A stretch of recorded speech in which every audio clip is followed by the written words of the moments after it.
I thought we were going to talk about local reparations, and we were going to talk about this whole effort to link local reparations to trying to get this really badly written piece of legislation, HR 40, through. I mean, that's the NCOBRA NAARC agenda, that they really want to get HR 40 passed. And I think a couple of nights ago, I heard Cam Howard saying that one of the reasons that they were pushing HR 40, pushing for local reparations, was because they thought that the momentum would support passage of HR 40. Mm-hmm. And what's your thoughts on that? Because that was Robin's. Well, I mean, that was her answer I wish people would actually read HR 40. Especially read the version that came out of the House Judiciary Committee in April. Because I think if people actually read it, they'd see that this is not a desirable piece of legislation, and it is not a path to true reparations. Dr. Darity, point to some of the specifics of what this new version says, if you can. Just give us some insight, because I'm gonna tell you, there's a lot of people that will read it, and then there's a lot of people that are like gonna just go along. So are there some specifics in there, Dr. Darity? Yeah, so one of the things that's a specific that should be mentioned is the fact that the bill provides for salaries of up to $170,000 for each of the members of the commission. And as a consequence, it creates a really peculiar motive for some people who might want to be on the commission. They would not necessarily be doing it just because this is a sacred mission, but they would be doing it because they're going to get paid. And so that's one concern. A second concern is that the original version of the bill back in 1989, 1990, provided for 7 members of the commission. The Japanese American Commission consisted of 9 members ultimately. But this piece of legislation says that there are going to be 15 members, 3 appointed by the president, 3 appointed by the Speaker of the House of Representatives, 3 appointed by the President pro tempore of the Senate, and then the remaining 6 would be appointed by the commission's director and approved by a majority of the other 9 members. And these individuals are supposed to be from major civil society and reparations organizations that have historically championed the cause of reparatory justice.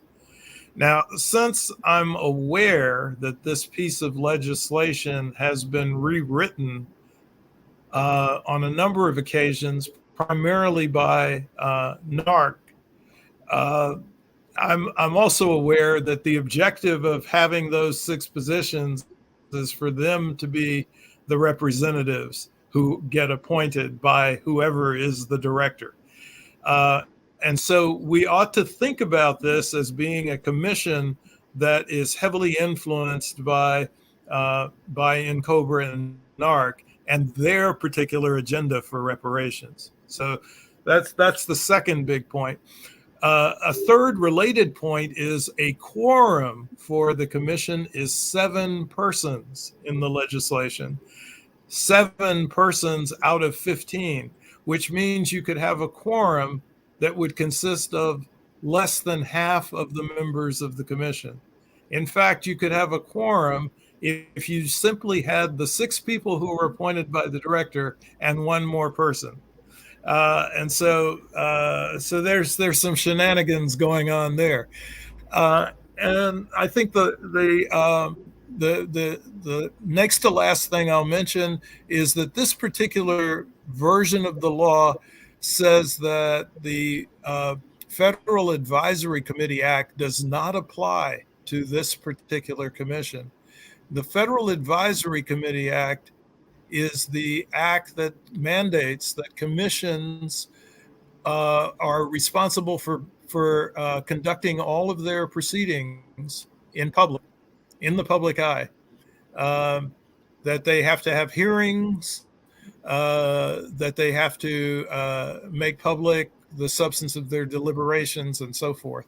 So if the Federal Advisory Committee Act does not apply, this commission, the HR 40 Commission, could conduct all of its proceedings in secrecy. Okay.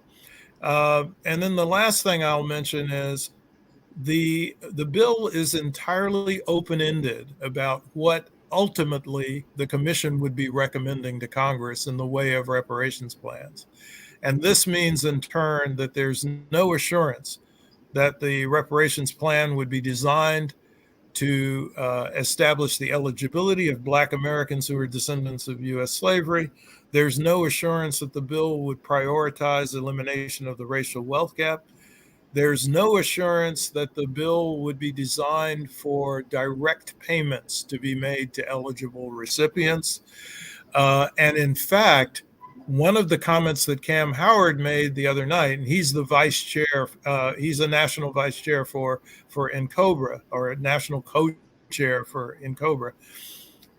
He said that one of the reasons they wanted to pursue local reparations was because it would establish an infrastructure at the local level for managing reparations payments, which means that they do not have in mind direct payments to eligible recipients.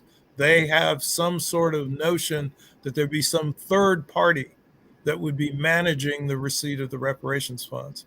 And then the final thing that is not a directive for the commission in designing its reparations plan is that this is not a plan that says that the federal government has the fundamental responsibility for meeting the bill.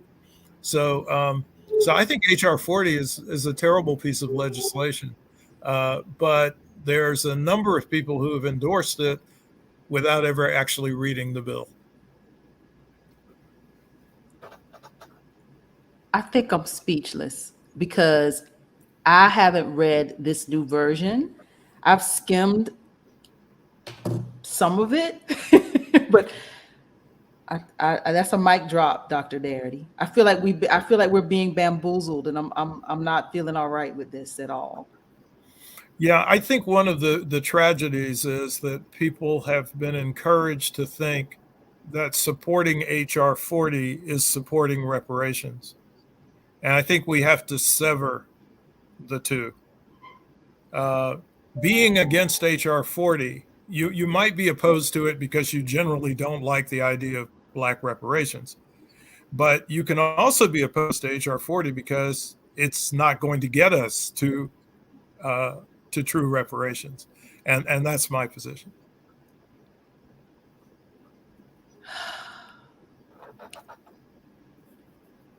And just that alone, Dr. Darity, yeah. So this is why I am running. This is, look, we're going to have to trash that. Let's just be honest. We're going to have to trash it. Like, just throw that in the trash. That's what it sounds like. And start all over and rewrite this and make it be very specific to our justice claim for those of us who are descendants of chattel slavery. Like, we're going to have to trash that, y'all. Yeah. Yeah, we can't take the risk with a bill that doesn't give the commission any directives about what the content must be of the reparations plan. Yeah.